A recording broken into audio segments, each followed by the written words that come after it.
প্রিয় দর্শক, আপনাদের প্রত্যেককে শুভেচ্ছা সহ আমন্ত্রণ জানাচ্ছি এনটিভির প্রতিদিনকার আয়োজন স্বাস্থ্য প্রতিদিন অনুষ্ঠানে। দর্শক, আপনাদের সঙ্গে আছি আমি ডাক্তার সাখাওয়াত হোসেন। প্রিয় দর্শক, আজকের এই অনুষ্ঠানে আমরা আলোচনা করব ফরেনসিক মেডিসিন ও তার প্রয়োগ নিয়ে। এ বিষয়ে কথা বলবার জন্য আমাদের সঙ্গে স্টুডিওতে উপস্থিত আছেন একজন ফরেনসিক মেডিসিন বিশেষজ্ঞ। চলুন দর্শক, অনুষ্ঠানের শুরুতেই আমরা পরিচিত হয়ে নেই আমাদের আজকের অতিথির সঙ্গে। ডাক্তার মোহাম্মদ হাবিবুজ্জামান চৌধুরী ১৯৫৬ সালের সেপ্টেম্বরে পাবনা জেলায় জন্মগ্রহণ করেন। তিনি ১৯৮০ সালে ময়মনসিংহ মেডিকেল কলেজ থেকে এমবিবিএস ডিগ্রি অর্জন করেন। এরপর তিনি চিকিৎসা বিজ্ঞানে উচ্চতর ডিএফএম এবং ফরেনসিক বিষয়ে এমসিপিএস ডিগ্রি লাভ করেন। বর্তমানে তিনি আনোয়ার খান মডার্ন মেডিকেল কলেজের ফরেনসিক মেডিসিন বিভাগের বিভাগীয় প্রধান হিসেবে কর্মরত আছেন। স্যার, আপনাকে স্বাগত জানাচ্ছি আমাদের অনুষ্ঠানে। ধন্যবাদ। স্যার, এই যে ফরেনসিক মেডিসিন, এই বিষয়টা আমরা সাধারণত শুনে থাকি যখন কোনো মৃত্যু নিয়ে মামলা মোকদ্দমা হয়, কোনো এইরকম জটিলতা তৈরি হয়, তখনই আমরা সংবাদ মাধ্যমের রিপোর্টে শুনতে পাই ফরেনসিক রিপোর্টে এই বলা হয়েছে। আসলে ফরেনসিক রিপোর্ট বা ফরেনসিক মেডিসিন বিষয়টা কি? ধন্যবাদ আপনাকে। আসলে ফরেনসিক মেডিসিন বিভাগ এই বিষয়টা আমাদের চিকিৎসা শাস্ত্রের চিকিৎসার যে কোর্স, সেটার মূল 9টি বিষয়ের একটি, এবং এটা একটা স্পর্শকাতর প্রতিবেদনগুলো করা হয় এবং আমরা কোর্টকে সহযোগিতা করি আমাদের ডাক্তারি জ্ঞান দিয়ে। সেখানে কি কি করে থাকেন এতে? সেখানে ময়নাতদন্ত করা হয়, ডেড বডির মৃত ব্যক্তির ময়নাতদন্ত করে তার প্রতিবেদন দেওয়া হয় এবং সেগুলো আদালতে যায়।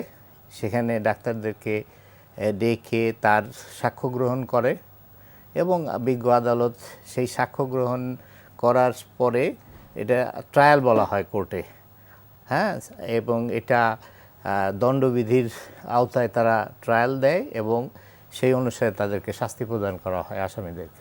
বিচার কাজে এটি সহায়তা করে। সবচেয়ে বড় কথা হচ্ছে একজন মৃত মানুষের মৃত্যুর কারণ উদ্ঘাটনে ফরেনসিক মেডিসিন অত্যন্ত গুরুত্বপূর্ণ। একজন মানুষ মারা গেলেন, আমরা কেউ জানি না তিনি আত্মহত্যা করেছেন নাকি তিনি হত্যাকাণ্ডের শিকার হয়েছেন, এবং আত্মহত্যা করলে কি খেয়ে বা কিসের মাধ্যমে কোন পদ্ধতিতে করেছেন, কিংবা হত্যাকাণ্ড হলে কিভাবে হয়েছে, এই বিষয়গুলো আপনারা বের করেন কি করে? ময়নাতদন্ত এটা একটা কর্মকাণ্ড যেখানে বৈজ্ঞানিক ডাক্তারি বুদ্ধিমত্তা দিয়ে আমাদেরকে মৃত্যুর কারণ, মৃত্যুর ধরন, যেটা নাকি আপনি বললেন, হ্যাঁ, হত্যা, দুর্ঘটনা বা আত্মহত্যা, সেটা আমরা বের করে থাকি। হ্যাঁ, বহির্বিশ্বে কিন্তু শুধু মৃত্যুর কারণটাই ডাক্তাররা বের করে থাকে, সেখানে মৃত্যুর ধরন সম্বন্ধে ডাক্তারদের কাছে জানতে চাওয়া হয় না। কিন্তু আমাদের দেশে এবং এই উপমহাদেশে ডাক্তারদের এটা একটা অতিরিক্ত কাজ, যেটা মৃত্যুর ধরন আমাদেরকে বের করতে হয়, বলতে হয়। এটা বড় একটা এক্সপার্টিজ, যে এটা যোগ্যতারও প্রশ্ন, যেটা আপনারা পারেন। আমার কৌতূহল, অনেকেরই এই কৌতূহলটি আছে, যে একজন মানুষ, যে আমি বলছিলাম যে আমরা জানি না, তারপরও কি পদ্ধতিতে আত্মহত্যা করলো বা খুন হলো, কতক্ষণ আগে হলো, এই বিষয়গুলো আপনি কি করে বের করেন, কি কি দেখেন? এগুলো আসলে চিকিৎসা বিজ্ঞানের বুদ্ধিমত্তা, আমাদের জ্ঞান অর্জন করতে হয় এবং বৈজ্ঞানিক ভিত্তির উপরে নির্ভর করে আমরা প্রতিবেদন দিয়ে থাকি। এটা কি কি দেখেন? তার শরীরের কোন কোন অংশের কি পরীক্ষা করেন? তার শরীরের যেরকম বাহ্যিক পরীক্ষা করা হয়, তার অভ্যন্তরীণ কেটে শৈল্য ব্যবচ্ছেদ করে ভিতরের অবস্থা আমরা দেখি, হ্যাঁ, কোথাও কোনো ভায়োলেন্সের সাইন আছে কিনা সেগুলো আমরা দেখি, in the form of injury, যদি ভায়োলেন্ট ডেথ হয়ে থাকে, যেমন হ্যাঙ্গিংয়ের বেলায় ঝুলে আত্মহত্যা করেছে, ফাঁসি দিয়ে আত্মহত্যা করেছে, সেই ক্ষেত্রে ফাঁসির যে আত্মহত্যা করার যে ইয়েগুলো, লক্ষণগুলো, সেগুলো গলার উপরে যেরকম দাগ থাকে, হ্যাঁ, এটা বাহ্যিক। এটা ভিতরে আমরা যেরকম লং ড্রপ হ্যাঙ্গিং একটা আছে, যে হঠাৎ করে ঝুলে যাওয়া, যেরকম জুডিশিয়াল হ্যাঙ্গিংয়ে হয়, এই ধরনের আমরা নেক ফাইন্ডিংস খুঁজি, যে নেকে অবভিয়াসলি ইন্টারনাল ফাইন্ডিংগুলো অবভিয়াস হবে, যেমন fracture dislocation of the cervical vertebra, আপনারা জানেন আমাদের যে শির দ্বারা হ্যাঁ শির দ্বারা, সেখানে কি সমস্যা হবে কেউ যদি সেখানে ফাঁস দিয়ে মৃত্যুবরণ সেখানে করে? যে মেরুদণ্ডের হাড্ডি, এই অংশের হাড্ডি ভেঙে যায়, পিছনের দিকে হাড্ডি ভেঙে যায়, যেটাকে আমরা বলি odontoid process of the cervical vertebra. হ্যাঁ, সেকেন্ড সার্ভিক্যাল ভার্টিব্রা, দ্বিতীয়টাই বেশি ভাঙে এবং স্পাইনাল কর্ড ইনজুরি হয়ে সাথে সাথে মৃত্যু ঘটে। কেউ যদি বিষ প্রয়োগে আত্মহত্যা করে কিংবা বিষ প্রয়োগে কাউকে মারা হয়, সেই ক্ষেত্রে শরীরের ভেতরে কি কি পরিবর্তন হয় এবং আমরা কোন অঙ্গগুলি কমনলি দেখে থাকেন? আপনি জানেন যে বিষ প্রয়োগে বেশিরভাগ ক্ষেত্রেই শ্বাসকষ্টজনিত মৃত্যু ঘটে থাকে, অ্যাসফিক্সিয়াল ডেথস আমরা যেটা বলি, সেটাতে যেরকম কার্ডিনাল সাইন সেগুলো শরীরের ভিতরে আমরা পেয়ে থাকি মৃতদেহে, যেমন কনজেশন, সাইনোসিস, একটা আছে পিটিচিয়াল হেমোরেজ, হ্যাঁ, যেটা নাকি পিন হেডেড রেড স্পটস, হ্যাঁ, এটা এক্সটার্নালিও পাওয়া যায়, আবার অভ্যন্তরীণও আমরা পেতে পারি। সেগুলো দেখে ইন্টারস্টিশিয়াল ইডিমা ডেভেলপ করে, কনজেশন, ভেনাস স্টেসিসের জন্য কনজেশন হয়, যেটা নাকি খুব ওবিয়াস হয় ইন কেস অফ অ্যাসফিক্সিয়াল ডেথ। এটা বেশিরভাগ পয়জনিংয়ে অ্যাসফিক্সিয়াল ডেথসই হয়ে থাকে, সেভাবে আপনারা নির্ধারণ করি। একজন মানুষকে বিষ প্রয়োগ করা হলে সেটা তো বিষই, কিন্তু সেটা স্বেচ্ছায় নিজে খেয়েছেন, মানে এটি আত্মহত্যা নাকি তাকে বিষ প্রয়োগে হত্যা করা হয়েছে, এটি বোঝার কি উপায় আছে? এই জন্যই তো এগুলো স্পর্শকাতর প্রতিবেদন, এগুলো বোঝার কোনো উপায় নেই, কারণ একজনের খাবারের সাথে মিশিয়ে অন্য কেউ দিল না, সে নিজে ইচ্ছা করে এটা সেবন করেছে, এটা বলা মুশকিল। এই জন্য এখানে ধরন দেওয়া খুব ডিফিকাল্ট হয়ে যায়। আবার এরকম তো হয় যে একজন মানুষ এই যে মৃত্যুবরণ করলেন, তারপরে কত দিন বা কত সময় আগে মৃত্যু হয়েছে সেটিও আপনারা অনেক সময় বলে দেন, এটা কি করে বলেন? মৃতদেহের যে পরিবর্তনগুলো আছে, মৃত্যু পর যে পরিবর্তনগুলো হয়, সেগুলো দেখে কি কি পরিবর্তন হয়, কত সময়ে কি কি পরিবর্তন? পরিবর্তনের ভিতরে কিছু আছে তাৎক্ষণিকভাবে পরিবর্তন হয়, যেমন সেটা চোখে যেমন ডায়ালেটেড অ্যান্ড ফিক্সড পিপুল হয়, চোখের যে পিপুল একদম, যে মনিটা, হ্যাঁ, একদম ডায়ালেটেড, যে অ্যাপারচারটা সেটা ডায়ালেটেড এবং ফিক্সড হয়ে যাবে এবং ফিক্সড হবে, নড়বে না। এটা বাহ্যিকভাবে দেখলেন, এটা তো সাধারণ মানুষও দেখলে বুঝে। তারপরে আমরা শিরা, আমরা আর্টারি পালসেশন ফিল করি, এই পালসেশন রেডিয়াল আর্টারি থেকে শুরু করে শরীরে অনেক জায়গায় পালসেশন আমরা ফিল করে থাকি ডাক্তারি মতে, হ্যাঁ, যেমন ক্যারোটিড পালসেশন, ফিমোরাল পালসেশন, এগুলো আমরা দেখি।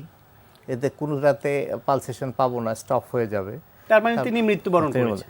তারপরে স্টেথোস্কোপ আছে, আমরা স্টেথো ব্যবহার করি, অসকালটেট করি, হার্ট সাউন্ড শুনতে পাই কিনা, ব্রেথ সাউন্ড আছে কিনা, এগুলো শুনি। তারপরে আমরা ব্লাড প্রেশার মেশিন লাগাই, স্পিগনোম্যানোমিটার দিয়ে আমরা ব্লাড প্রেশার একেবারে পাই না। আপাতত এইভাবে বোঝা যায় যে মানুষটা মারা গেছে। এটা যে কোনো চিকিৎসক তার একটা ডেট ডিক্লেয়ার করতে হলে আপনি যা বললেন এটা আপনারা করি আমরা, কিন্তু এই মানুষটি কত সময় আগে মারা গেছেন? আমার প্রশ্ন সেটা যে তিনি লাশ পাওয়া গেছে, কিন্তু এই লাশটা কিংবা রুমের মধ্যে তার লাশ পাওয়া গেছে, কত সময় আগে তার মৃত্যু হয়েছে, এটা বোঝার জন্য কি কি বিষয় দেখেন এবং কি করে বোঝেন? এটা বোঝার জন্য মৃত্যু পর খিচুনি একটা বিষয় আছে, সেটার নাম হলো রাইগর মর্টিস বলি আমরা। সেটা 2 থেকে 3 ঘন্টা, 1 থেকে 2 ঘন্টা পরে মৃত্যুর পর শুরু হয় এবং 12 ঘন্টা লাগে সমস্ত শরীরে অ্যাপিয়ার হতে। আবার 12 ঘন্টা সেটা লাস্টিং 12 ঘন্টা থেকে যায় সমস্ত শরীরে, আবার 12 ঘন্টা লাগে সেটাকে একদম সম্পূর্ণভাবে চলে যেতে শরীর থেকে। এটা দিয়ে একটা রাফলি আমরা এস্টিমেট 24 ঘন্টার মধ্যে হলে এটা দিয়ে বুঝতে পারি, 36 ঘন্টার ভিতরে 36 ঘন্টা বোঝা যায়। যদি এরও দেরি হয়ে যায়, এরও দেরি, পচন ধরে শরীরে, যে পচনগুলো নাকি আমরা পুট্রিফ্যাকশন বলে থাকি, এরও আবার 4টা স্টেজ আছে, হ্যাঁ, সেই 4টা স্টেজের ভিতরে একটা হলো রঙের পরিবর্তন হয় চামড়ার উপরে, রাইট ইলিয়াক ফোসাতে, হ্যাঁ, ব্লুইশ পার্পল ডিসকালারেশন শুরু হয়, সেটাকে আমরা বলি পোস্টমর্টম লিবিডিটি। এটার পরে নেক্সট এটা স্প্রেড হয় all over the body, abdomen, front of the abdomen, তারপরে গ্যাস ফর্মেশন হয়, পিট্রিফাইড গ্যাস ফর্মেশনের এটা একটা স্টেজ আছে। তার নেক্সট স্টেজ হলো ম্যাগট স্টেজ। সেই ম্যাগট স্টেজে মাছি এসে পড়ে। মাছি ফাউল স্মেলিং গ্যাস যখনই ডেভেলপ করে তখনই মাছি এসে পড়ে এই angle of the mouth, air lobule এবং ওয়েটি প্লেসগুলোতে। এইসব দেখে আপনারা একটা ধারণা করেন যে কত ওটার একটা সময় আগে ওটার একটা বিন্যাস আছে, তার ম্যাগট স্টেজেরও এরকম কয়েকটা স্টেজ আছে এবং সময় নির্ধারণ সময় করতে পারেন। নির্ধারণ করা স্যার, যাবে। এরপরেও একজন মানুষ মৃত্যুর পরে তাকে কবর দেয়া হয়, মাস পরে এমনকি বছর পরেও আমরা তুলতে দেখি। এই সব বিষয়ে আপনার কাছ থেকে জানতে চাইবো। আগামীকালের অনুষ্ঠানে এ বিষয়ে আমরা আরো বিস্তারিত জানবো। আজকে এই পর্যন্তই, আপনাকে অনেক ধন্যবাদ স্যার। আপনাকেও ধন্যবাদ। প্রিয় দর্শক, আমরা শুনছিলাম ফরেনসিক মেডিসিনের ব্যবহার সম্পর্কে একটি আলোচনা। আশা করি আপনাদের কাজে লেগেছে। দর্শক, এখন আপনাদের জন্য রয়েছে ব্যায়াম ভিত্তিক নিয়মিত আয়োজন সুস্থ দেহ সুস্থ মন। আজকে আমরা একটা মুভ দেখাবো, এটা হচ্ছে পার্টনার ইয়োগা। পার্টনার ইয়োগার কনসেপ্টটা আসলে বাংলাদেশে অনেকটুকুই নতুন। আমরা যেটা জানি যে বিগিনার ইয়োগা কিংবা পাওয়ার ইয়োগা, যেগুলো হচ্ছে যে প্রথমে বিগিনার বা ফাউন্ডেশনটা হচ্ছে একটা আসন, আপনি আস্তে ধীরে অনেকবার করে করবেন এবং পারফেকশনটা আনবেন, সেটা হচ্ছে লেভেল 1। যখন সেগুলো পরপর করতে করতে আপনার অভ্যাস হয়ে যাবে, চর্চা হয়ে যাবে, তখন অল্প সময় সবগুলো মুভ একসাথে করলে কিভাবে করতে হয় ফ্লোয়ের মুভমেন্টের মাধ্যমে, সেটা হচ্ছে পাওয়ার ইয়োগা বা ভিনিয়াসা ইয়োগা। অ্যান্ড দেন হচ্ছে পার্টনার ইয়োগা। পার্টনার ইয়োগার ব্যাপারটা হলো যে দুজন একই মুভ বা কিছুটা আলাদা মুভ একসাথে করলে পরে যেটা হয় যে দুজনের ভেতরের যে একজনকে সাপোর্ট করা, যেটা আমরা বারবার বলছি যে এখানে ফ্যামিলি বন্ডিং বলেন বা দুজনের ভেতরে ইন্টারাকশন কমিউনিকেশন গ্যাপ থাকলে সেটা বাড়ানো, সব কিছু মিলিয়ে পাওয়ার ইয়োগাটা কিন্তু খুব বেশি হেল্প করে। যে আমার কিসে স্ট্রং, আমি কিসে উইক, আমার পার্টনার যখন জানছে তখন দুজনকে হেল্প করছে। এটা শুধু ব্যায়ামের ক্ষেত্রে না, এটা সব ক্ষেত্রেই প্রযোজ্য। তখন আমরা আমার যে উইকনেস আছে আমার ফ্রেন্ড সেটা কাভার আপ করবে, আমার যে স্ট্রেংথ আমি আমার ফ্রেন্ডের ব্যাপারে সেটা হেল্প করব। এভাবেই দেখা যায় যে আমরা পুরো সমাজ বলেন, ফ্যামিলি বলেন, আমরা আস্তে আস্তে গ্রো আপ করব। তো এখানে পার্টনার ইয়োগার আমি 2-3টা মুভ দেখাবো এবং হেল্প করবে। আমার সাথে লিও, হিজ মাই সান, আমি আর আমার ছেলে একসাথে মুভগুলো করছি। Okay, and Leo ready, go to the plank. Plank মুভে ও একটু থাকুক, তখন আমি বলি this is plank move, is yoga move. এটাতে যেটা হচ্ছে যে কোরের কাজ হচ্ছে, তো কোরের কাজটা যখন হচ্ছে এবং টোটাল বডির কাজও হচ্ছে। এখন এখানে পার্টনারশিপে কি করব আমরা, ওকে ও down okay okay. So I am in the plank move, যেটা হচ্ছে যে কিন্তু আমার পাটা উপরে এবং লিওর যেটা হচ্ছে যে লিওর আমার ভরটা নিতে হচ্ছে। Then I will do 1 push ups and then 1 2 and 3. Okay, down, then back and up, and Leo up. Okay, thank you. যেটা হচ্ছে যে আমরা প্ল্যাঙ্ক মুভটা করলাম, তার সাথে কি হলো, আমি ভরসা পাচ্ছি, আমি ওর উপর ট্রাস্ট করি যে ও আমাকে ফেলে দিবে না। ও জানে যে মা আমার পিঠে পা দিয়ে করছে, কোনোভাবে মাকে ফেলতে দেওয়া যাবে না। তো ওর যখন লেভেলটা ক্রস করছে, ও পারছে না থাকতে আমার ওয়েটটা নিতে, তাও সে ধরে রাখছে। So I know.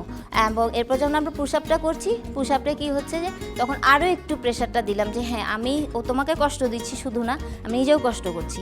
এই জিনিসগুলো অনেকটুকু বন্ডিং বাড়িয়ে ফেলে এবং এটাই হচ্ছে পার্টনার ইয়োগার খুব মজার একটা ব্যাপার। তো আপনারা যারা বিনিয়াসা বা বেসিক ফাউন্ডেশনগুলো করেছেন, আপনারা নিজেরা পার্টনার ইয়োগাটা ট্রাই করতে পারেন। প্রিয় দর্শক, আমরা জানি যারা উচ্চ রক্তচাপ বা হাইপারটেনশনে ভুগছেন, কিছু খাবার দাবার তাদের এই হাইপারটেনশনের মাত্রাকে বাড়িয়ে দিতে পারে, আবার কিছু খাবার এটা নিয়ন্ত্রণে রাখতে সাহায্য করে। তাই চলুন একজন পুষ্টিবিদের কাছ থেকে জেনে নেই উচ্চ রক্তচাপে আক্রান্তরা কি খাবেন, কেন খাবেন। দর্শক, আজকাল অনেক বাড়িতেই কম বেশি যে কোনো বয়সের মানুষের মধ্যেই উচ্চ রক্তচাপ বা হাইপার টেনশনের একটি প্রবণতা দেখা যায়। এবং আগে যেটা আমরা জানতাম যে অ্যাডাল্টদেরই সাধারণত প্রেশার হয়, কিন্তু আমি নিজে অনেক পেশেন্ট পেয়েছি যাদের বয়স অনেক কম। সাধারণত অধিক ওজন, অতিরিক্ত ফাস্ট ফুড এবং ইনডিসিপ্লিন লাইফের কারণে অনেকেই কিন্তু খুব কম বয়সেই প্রেশারের মতো একটি সমস্যায় ভুগতে পারে। উচ্চ রক্তচাপ হলে ম্যাক্সিমাম মানুষেরই প্রথম যেটা করণীয় সেটি হচ্ছে ডাক্তারের কাছে যেয়ে এই উচ্চ রক্তচাপটির জন্য যেই প্রয়োজনীয় ওষুধ সেটিকে গ্রহণ করা, এবং সেই সাথে খাবারের নিয়ন্ত্রণ অনেক বেশি জরুরি।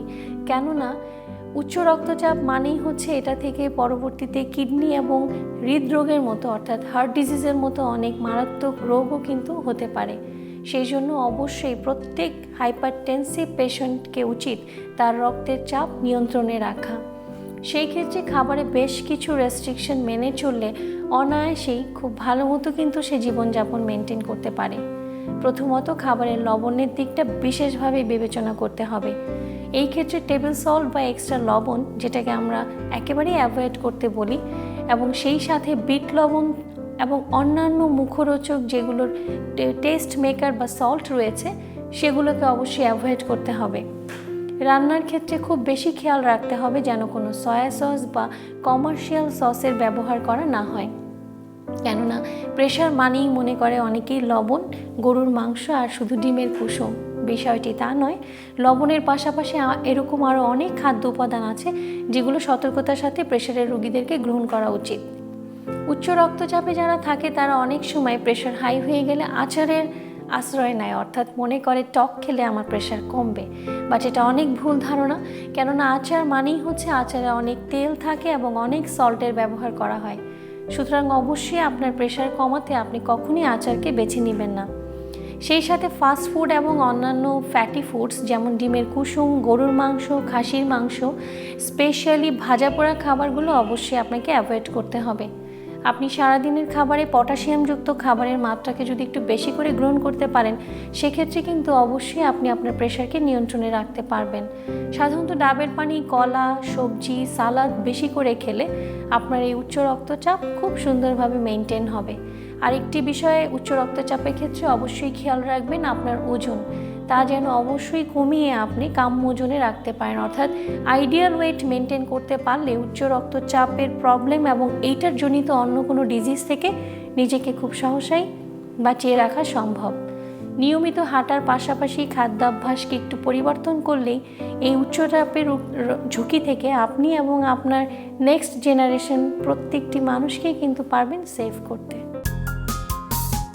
প্রিয় দর্শক, এখন আপনাদের জন্য রয়েছে স্বাস্থ্য প্রতিদিন আজকের হেলথ টিপস।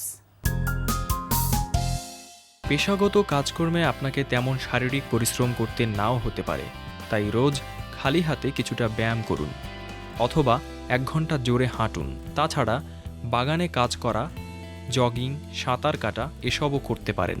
এতে শরীর ও মন ফুরফুরে থাকে।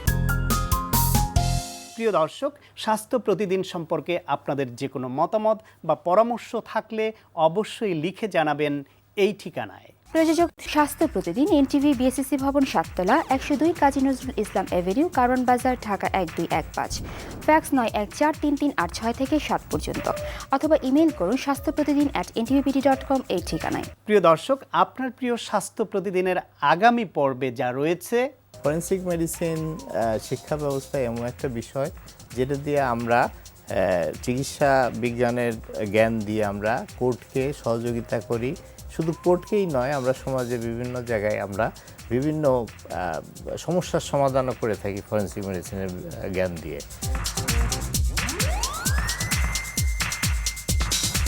প্রিয় দর্শক, বিশ্বের যে কোনো প্রান্ত থেকে যে কোনো সময় আপনার প্রিয় এনটিভিতে সম্প্রচারিত স্বাস্থ্য প্রতিদিন অনুষ্ঠান দেখার জন্য ভিজিট করুন আমাদের পূর্ণাঙ্গ ওয়েব পোর্টাল www.ntvbd.com।